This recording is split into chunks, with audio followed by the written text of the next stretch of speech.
ውስጥ ከአንድ ዙር ግንኙነት በላይ ማድረግ ብርቅ የሆነ ነገር ነው ብላችሁ የምትሉኝ ክላይንቶች በጣም ብዙ ናቸው እና ሁለተኛ ዙር ዝግጁነት ማጣት ባይተወይ ብዙ ወንዶች የሚቸገሩት ነገር ነው እና አንዳንድ ሰዎች ደግሞ እሱ ነገር ችግር ከማለታቸው በፊት ማየት ያለባቸው ነገሮች አሉ። በመጀመሪያ እድሜያችሁ ምን ያክል ነው ነው። ሰው ወጣት የሆኑ ወንዶች ለሁለተኛ ዙር ዝግጁ የሚሆኑበት ሰዓት በጣም ትንሽ ነው።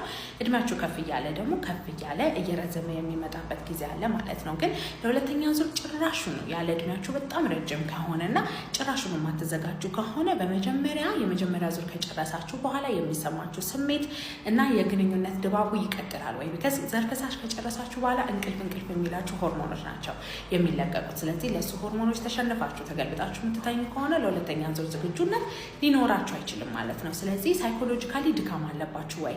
የምትጨነቁበት ነገር አለ ወይ? ቢካዝ ለሁለተኛ ዙር ዝግጁነት ማጣት ጭንቀት በጣም ወሳኝና በጣም ትልቅ ሚና የሚጫወት ነገር ነው ማለት ነው። ስለዚህ ጭንቀታችሁ ትክክል ሆኖ የግንኙነት ድባቡ ለግንኙነት የሚጋብዛችሁ ከሆነ ድካም ከሌላችሁ ግን አሁንም ለሁለተኛ ዙር ዝግጁነት የምታጡ ከሆነ መጀመሪያ ብልታችሁ ይቆማል ወይ? የመጀመሪያ ዙር አቋቋሙ እንዴት ነው? ጠዋት የሚቆም ነገር አለ ወይ የሚባለውን ነገር ጠይቀን ሆርሞን ላይ፣ ደም ስር ላይ፣ ነርቭ ላይ ያሉ ችግሮች ሊኖሩ ይችላሉ። መታችሁ ቼክ መደረግ